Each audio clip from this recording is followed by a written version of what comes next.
Guys, what is up? This is Matthew Davis, me once again. Welcome back to another movie review, or in this case, double movie review, aka After I Saw.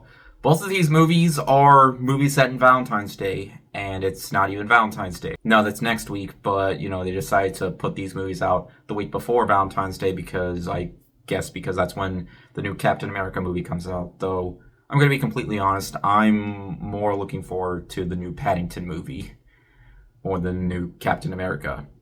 Is that weird? I don't know, but anyways, the first movie, obviously I'm going to be talking about, is Love Hurts. It sure does. In this movie, Ke Huy Quan plays a man who is selling houses to people and is trying to live a really good life. He's a positive guy, he's a guy that doesn't like to swear, but of course that changes when an old partner from his past that she left for dead comes back and tries to get him to, fight again, because apparently there's something going on in the film that makes her want to help him or get him to, try to, embrace what happened in his past and just try to completely redeem himself after leaving her behind. So, I don't know why, because I don't think you would, well, whatever. That's basically the story of the movie for you. And, the fact that Ke Huy Quan has been starring in more movies thanks to his successful role in Everything Everywhere All at Once, the fact that he won an Oscar for that film, it would make sense why they would want to put him in more movies. And I'm glad they're doing so, because he just seems like such a cool guy, such a nice, wholesome man, and the fact that he would play a badass in this film, I was actually really looking forward to this film and was hoping he would bring some justice to the action genre.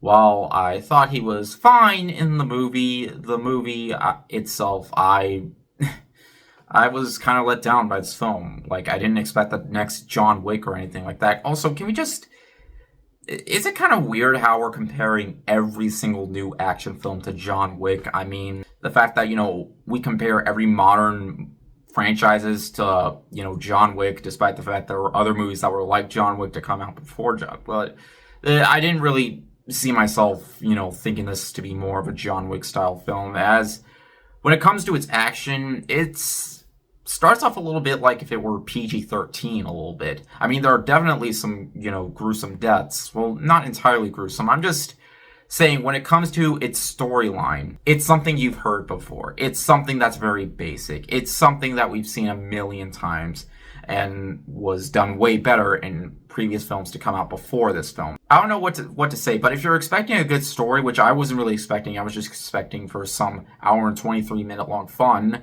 which is a very reasonable runtime, but there are moments in the movie where I feel like it just went on way too long.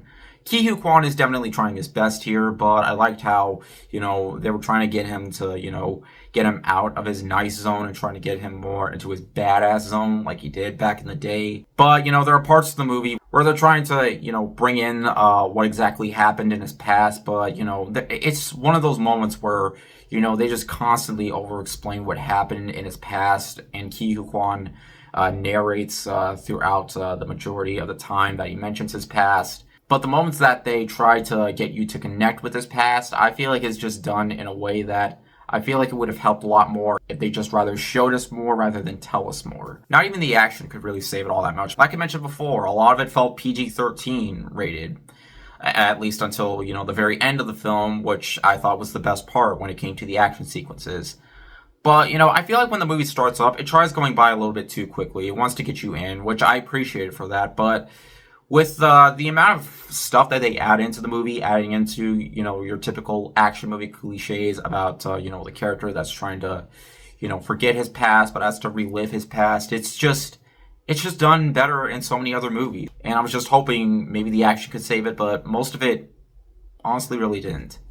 I didn't think this was a horrible movie, I just thought it was a very disappointing one, and honestly, by the end of it, I definitely felt it hurt.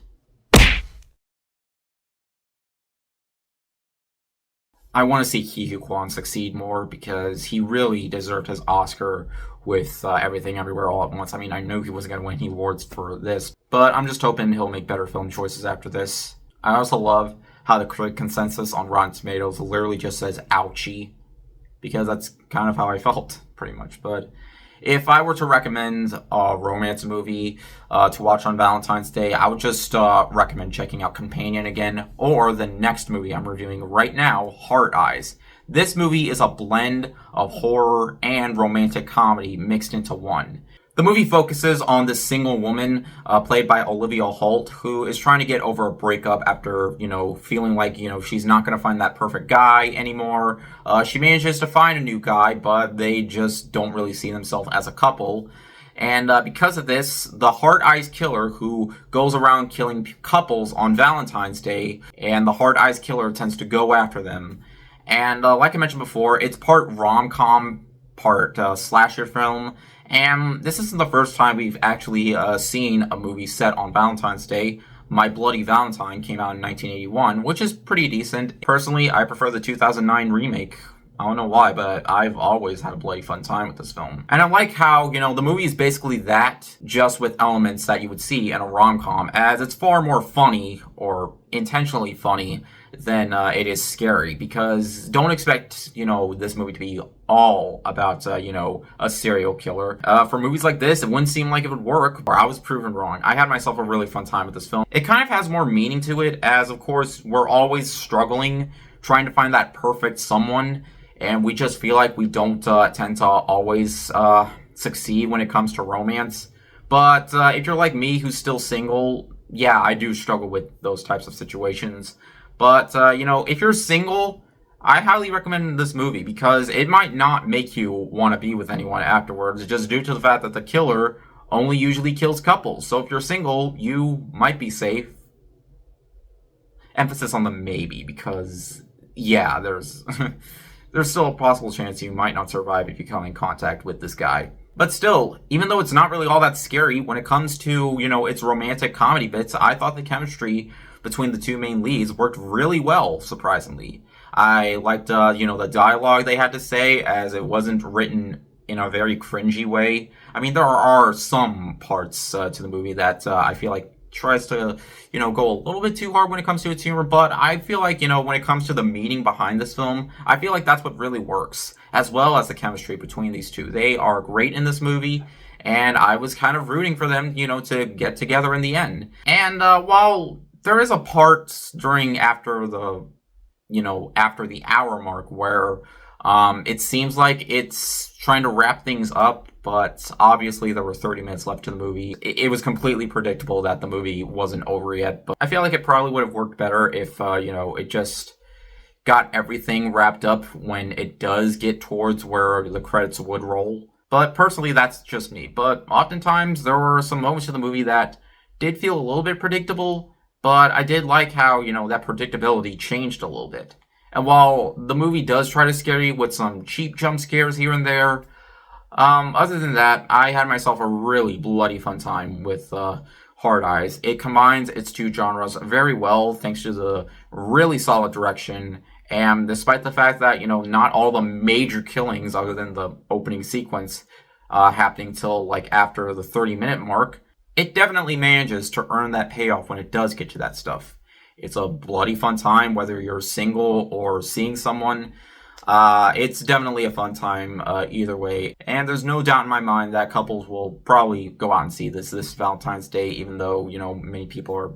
I hope many people see it anyway. And all I can really say is I had myself a lovely, bloody fun time with this film. Still, I kind of wish I was with someone watching this movie. I probably would have had way more fun and a little bit more relatability. But then again, the relatability does come when, people mention about being single and all that type of stuff. But yeah, one of these days I do want to try getting with someone, but I know it's not going to happen during Valentine's Day. But I do have another video planned for Valentine's Day. So yeah, I do have a reason to celebrate it. So yeah, but anyways, thank you guys so much for watching, and I'll see you guys later. Ward out.